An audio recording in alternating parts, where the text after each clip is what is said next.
사랑하는 여러분, 오늘 우리의 이야기에 귀 기울여 주시는 모든 분들께 하나님의 평강이 함께하기를 기도합니다. 잠시 시간을 내어 이 메시지가 여러분의 마음에 울림을 준다면 주변의 소중한 이들에게 공유해 주십시오.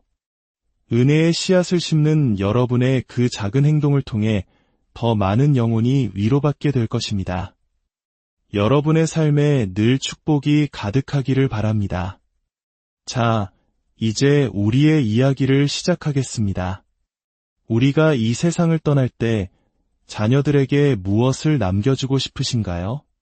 아마 많은 분들이 평생 열심히 일해 모은 재산, 집, 그리고 안정된 미래를 떠올릴 것입니다. 물론 책임감 있는 부모라면 누구나 유언을 준비하고 다음 세대에게 물질적인 유산을 물려주기 위해 애씁니다. 한국의 부모님들은 특히 자식을 위해서라면 자신의 모든 것을 희생하는 깊은 사랑을 가지고 계시죠. 하지만 오늘 저는 우리가 남겨야 할 또 다른 유산, 어쩌면 훨씬 더 중요한 유산에 대해 이야기하고 싶습니다. 바로 영적인 유산입니다. 우리가 세상을 떠난 뒤 자녀들이 우리가 남긴 재산을 두고 다투는 모습을 상상해 보십시오. 이건 내 목이야, 이건 내 목이야라며 서로에게 상처를 주는 모습을 본다면 얼마나 가슴이 아플까요? 만약 우리가 남긴 것이 오직 돈과 물건뿐이라면 그 유산은 영원한 가치를 지니지 못하고 언젠가는 사라져 버릴 것입니다. 아무리 물질적으로 성공한 삶처럼 보여도 그 안에 하나님이 없다면 그것은 결국 실패한 인생일지도 모릅니다. 하나님의 계획은 결코 한 세대에서 멈추지 않습니다. 성경을 보면 하나님의 위대한 이야기는 언제나 한 세대에서 다음 세대로 믿음의 유산을 통해 이어져 왔습니다. 시편 71편 18절은 이렇게 말합니다. 하나님의 능력이 이 세대에서 다음 세대로 전해져야 한다고요. 그렇다면 오늘 우리는 스스로에게 물어야 합니다. 나는 다음 세대에게, 내 자녀들에게, 그리고 내 영적인 후배들에게 어떤 믿음의 유산을 남기고 있는가? 오늘 우리는 구약 성경에 등장하는 위대한 선지자 엘리야의 삶을 통해 이 질문에 대한 답을 찾아보고자 합니다. 엘리야는 하나님을 위해 이대한 일들을 행했던 선지자였습니다. 이제 그의 사명이 끝날 때가 되었고 하나님께서 그를 하늘로 데려가실 시간이 다가왔습니다. 이는 곧 엘리야가 자신이 가진 영적인 유산을 누군가에게 물려주어야 할 때가 왔음을 의미했습니다. 그의 뒤를 이어 하나님의 계획을 계속 이끌어갈 후계자가 필요했던 것입니다. 한 리더가 떠났을 때 아무것도 남지 않는다면 그것은 진정한 리더십이라 할 수 없습니다. 진정한 리더는 위대한 하나님을 증거하는 영적인 유산을 계속 이어지게 하는 사람이기 때문입니다. 열왕기하 2장 9절을 보면 엘리야가 하늘로 올라가기 직전 그의 제자 엘리사에게 이렇게 묻습니다. 내가 내게 어떻게 하여 주기를 원하느냐? 구하라. 그때 엘리사가 무엇을 구했는지 아십니까? 그는 돈이나 명예를 구하지 않았습니다. 그는 이렇게 대답합니다. 당신의 성령이 하시는 역사가 갑절이나 내게 있게 하소서. 스승님께서 받으셨던 하나님의 영감을 저는 2배로 받고 싶습니다. 이것은 놀라운 요구였습니다. 엘리사는 스승이었던 엘리야가 얼마나 위대한 하나님의 사람이었는지 누구보다 잘 알고 있었습니다. 엘리야를 통해 하나님은 불을 내리시고 죽은 자를 살리시며 가뭄을 멈추게 하셨습니다. 그런데 엘리사는 그 위대한 능력의 2배를 구한 것입니다. 마치 아이스크림 가게에서 한 스쿱이 아니라 2스쿱을 달라고 외치는 아이처럼 그는 하나님을 2배로 더 원했습니다. 그리고 실제로 성경을 보면 엘리사는 스승 엘리야보다 2배나 더 많은 기적을 행했습니다. 우리도 하나님께 많은 것을 구합니다. 더 큰 집, 더 좋은 차, 더 안정된 직장, 더 많은 돈을 달라고 기도합니다. 하지만 우리 중 마지막으로 하나님, 다른 어떤 것보다 하나님 당신을 더 원합니다. 제 안에 하나님으로 2배 더 충만하게 채워주세요. 라고 간절히 기도해 본 적이 언제였습니까? 엘리사의 이 담대한 요구는 신명기 21장 17절에 나오는 율법과 관련이 있습니다. 당시 장남은 다른 형제들보다 2배의 유산을 상속받았습니다. 왜냐하면 장남에게는 가족 전체를 이끌어야 할 더 큰 책임이 주어졌기 때문입니다. 더 큰 책임에는 더 큰 능력이 필요했던 것입니다. 엘리사는 자신이 다음 세대를 이끌 영적 장남으로서 그 책임을 감당하기 위해 갑절의 영감이 필요하다고 고백한 것입니다. 그는 물질적인 것보다 영적인 것을, 세상적인 성공보다 하나님 자신을 더 중요하게 여겼습니다. 물론 우리 삶에 물질적인 것이 중요하지 않다는 뜻이 아닙니다. 우리에게는 살 집이 필요하고 입을 옷과 먹을 양식이 필요합니다. 하지만 그것이 우리 삶의 최우선 순위가 될 때 문제는 시작됩니다. 마태복음 6장 33절은 말씀합니다. 그런즉 너희는 먼저 그의 나라와 그의 의를 구하라. 그리하면 이 모든 것을 너희에게 더하시리라. 우리는 종종 이 모든 것을 먼저 구하느라 정작 가장 중요한 그의 나라와 그의 의는 잊고 삽니다. 엘리사는 달랐습니다. 그는 오직 하나님으로 채워지기를 갈망했습니다. 엘리사의 놀라운 요구에 스승 엘리야는 이렇게 대답합니다. 내가 어려운 일을 구하는구나. 그러나 나를 내게서 데려가시는 것을 내가 보면 그 일이 내게 이루어지려니와 그렇지 아니하면 이루어지지 아니하리라. 이것은 단순한 조건이 아니었습니다. 깊은 영적인 의미가 담겨 있습니다. 내가 만약 영적인 눈으로 하나님께서 나를 데려가시는 초자연적인 역사를 목격한다면 너는 갑절의 영감을 받을 것이다. 하지만 내 눈이 여전히 세상적인 것에 머물러 그 광경을 보지 못한다면 너는 그것을 받을 수 없다. 즉, 갑절의 영감은 영적인 세계를 바라보는 자에게만 허락된다는 뜻이었습니다. 하나님께서는 우리가 영적인 것을 얼마나 갈망하는지 보기를 원하십니다. 하나님을 더 깊이 경험하기 위해서는 우리가 붙들고 있는 무언가를 기꺼이 포옹하며 작별해야 합니다. 엘리야가 엘리사를 처음 만났던 장면을 기억하십니까?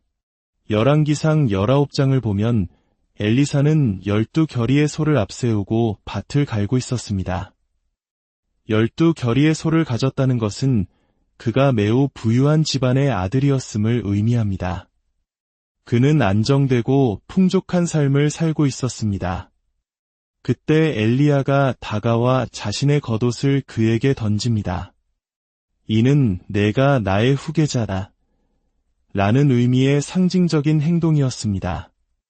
그 부르심을 받은 엘리사는 어떻게 반응했을까요? 그는 즉시 소를 버려두고 엘리야를 쫓아갔습니다. 그리고는 자신의 모든 재산이었던 소를 잡아 제물로 바치고 밭을 갈던 쟁기를 불살라 그 고기를 사람들에게 나누어 주었습니다.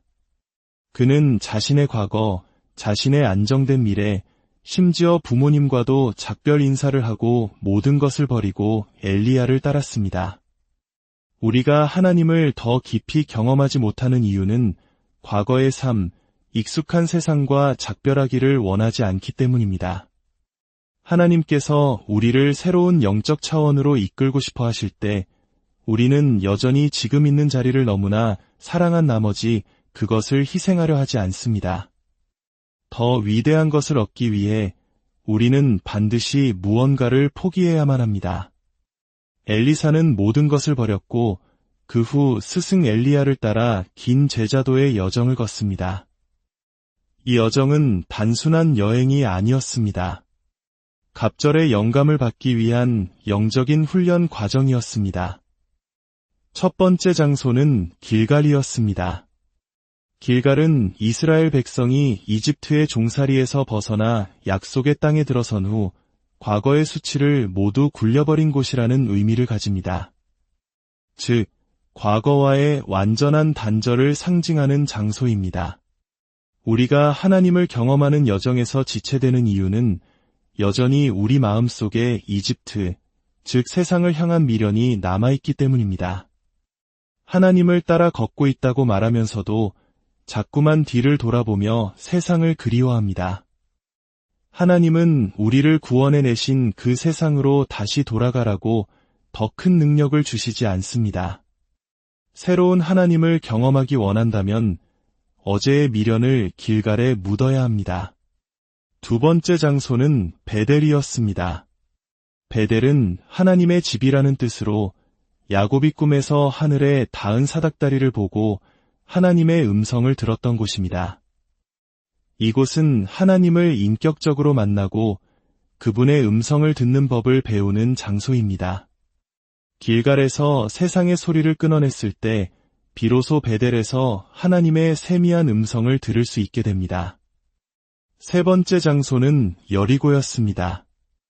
여리고는 견고한 성벽으로 유명했지만 이스라엘 백성이 하나님의 말씀에 순종하여 침묵하며 성 주위를 돌았을 때 무너져 내렸습니다. 이곳은 순종을 통한 기적의 체험을 상징합니다.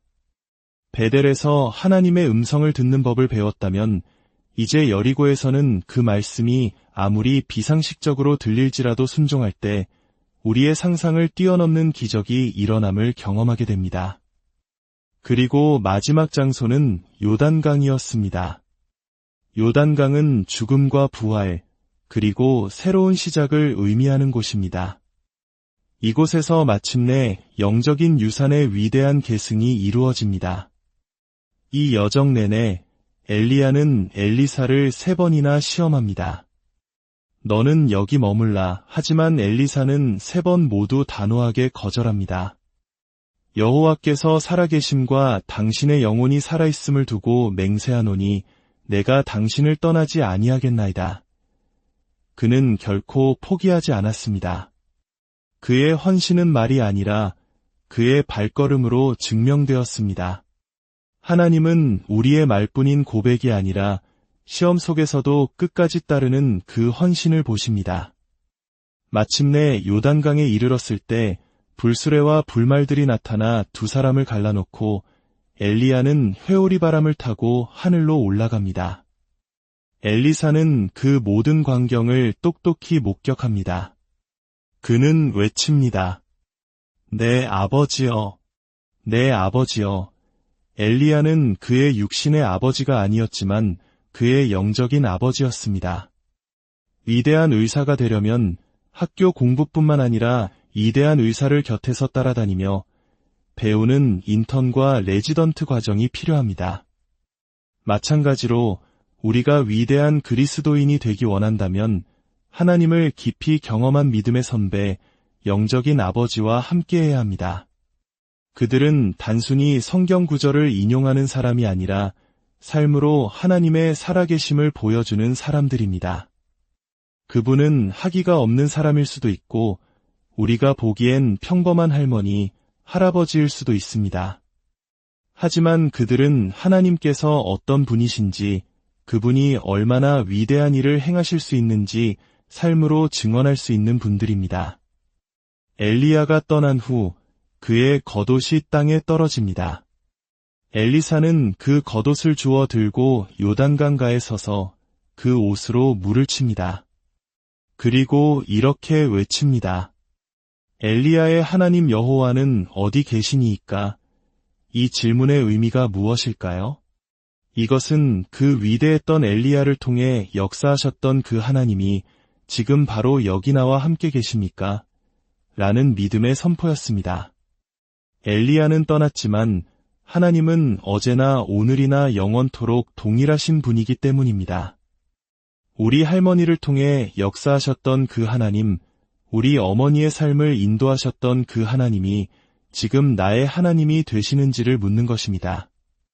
그가 믿음으로 물을 치자 요단강 물이 이리저리 갈라지고 엘리사는 마른 땅을 밟고 강을 건넙니다. 갑절의 영감이 그에게 임한 것입니다. 사랑하는 여러분, 어떤 사람이 있었습니다. 그는 갓 결혼한 아내와 함께 안개 낀 도로를 달리다가 트럭과 정면으로 충돌했습니다. 잠시 후 정신을 차려보니 사랑하는 아내가 피를 흘리며 죽어가고 있었습니다. 절망적인 순간 그는 차창 밖으로 빌 존스 의원이라는 낡은 간판을 발견합니다. 그는 기적이라 생각하며 아내를 안고 달려가 문을 두드렸습니다. 문을 연 노인에게 그는 울부짖었습니다. 제 아내를 살려주세요. 하지만 노인은 슬픈 얼굴로 말했습니다. 죄송하지만 저는 수년 전에 의사 일을 그만두었습니다. 그러자 젊은 남편은 절규했습니다. 그렇다면 당장 그 간판을 떼어내시오. 사람들에게 희망을 주면서 정작 아무것도 해줄 수 없다면 그 간판이 무슨 소용입니까? 우리 중 많은 이들이 나는 크리스천입니다. 나는 예수를 사랑합니다라는 간판을 달고 살아갑니다. 하지만 삶의 위기가 닥쳐왔을 때, 고통받는 이웃이 우리를 찾아왔을 때, 우리는 그저 소리만 요란한 간판일 뿐 아무런 능력도 보여주지 못하고 있지는 않습니까? 하나님은 오늘 그저 간판만 달고 있는 사람이 아니라 엘리사처럼 삶으로 믿음을 실천하는 사람을 찾고 계십니다. 엘리야의 하나님, 우리 믿음의 조상들의 하나님은 바로 지금 여기 우리와 함께 계십니다.